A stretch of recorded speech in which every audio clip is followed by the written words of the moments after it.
আসসালামু আলাইকুম প্রিয় দর্শক, আজকের আলোচ্য বিষয় স্ক্যাবিস, যা সাধারণত খোসপাঁচড়া বা পাঁচড়া নামে পরিচিত। আজকে এই বিষয়টি নিয়ে বিস্তারিত আলোচনা করব। আশা করি আপনারা সকলেই উপকৃত হবেন। স্ক্যাবিস একটি অত্যন্ত সংক্রামক ত্বকের রোগ, যা সারকোপটিস স্ক্যাবি নামক পরজীবী মাইট দ্বারা সৃষ্টি হয়।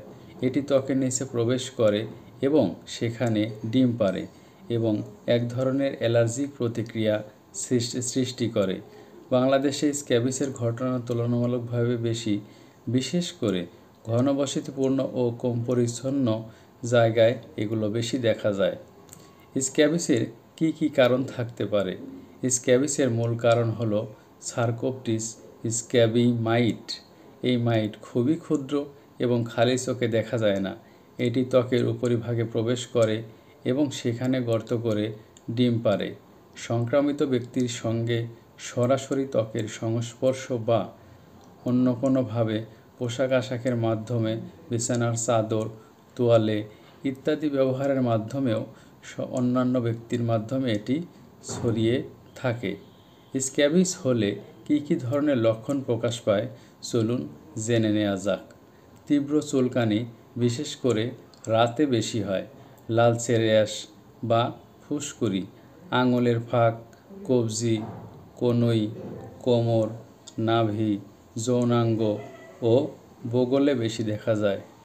এছাড়াও লাল গর্ত বা রেখা, এটি মাইটের তৈরি সুড়ঙ্গ। ঘর্ষণজনিত ক্ষত, বেশি চুলকানোর ফলে ক্ষত সৃষ্টি হয়, যা দ্বিতীয় পর্যায়ে ব্যাকটেরিয়ার ইনফেকশন ঘটতে পারে। ঝুঁকিপূর্ণ ব্যক্তিদের তালিকায় কারা আছেন, চলুন জেনে নেওয়া যাক। স্ক্যাবিস সাধারণত কয়েকটি বিশেষ ধরনের মানুষের মধ্যে দেখা যায়, যারা ঘনবসতিপূর্ণ এলাকায় বসবাস করে।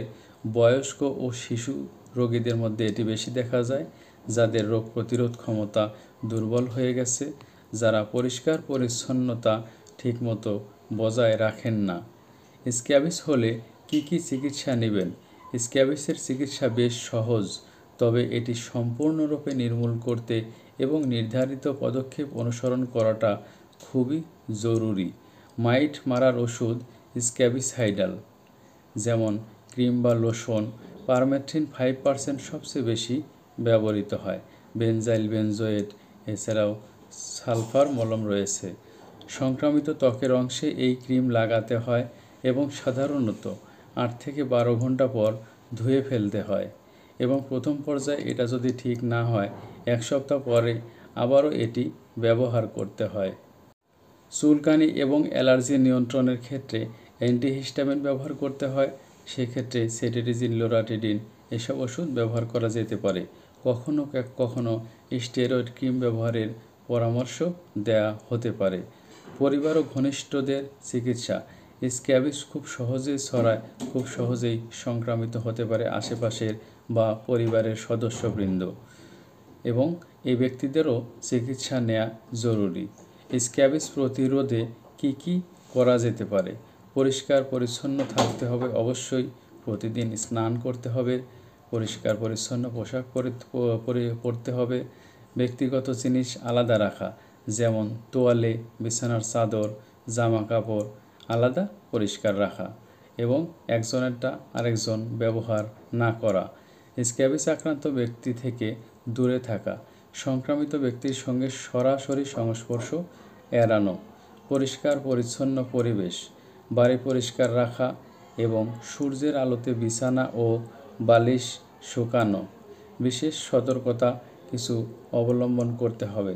স্ক্যাবিস দীর্ঘ সময় অবহেলা করলে ব্যাকটেরিয়াল সংক্রমণ হতে পারে, যেমন সেকেন্ডারি ইমপেটিগো। তাই উপসর্গ দেখা দেওয়ার সঙ্গে সঙ্গে চিকিৎসকের পরামর্শ অত্যন্ত জরুরি।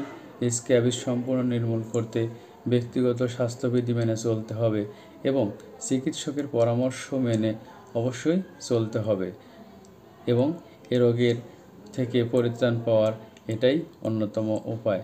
আশা করি সকলেই সুস্থ থাকবেন। ধন্যবাদ।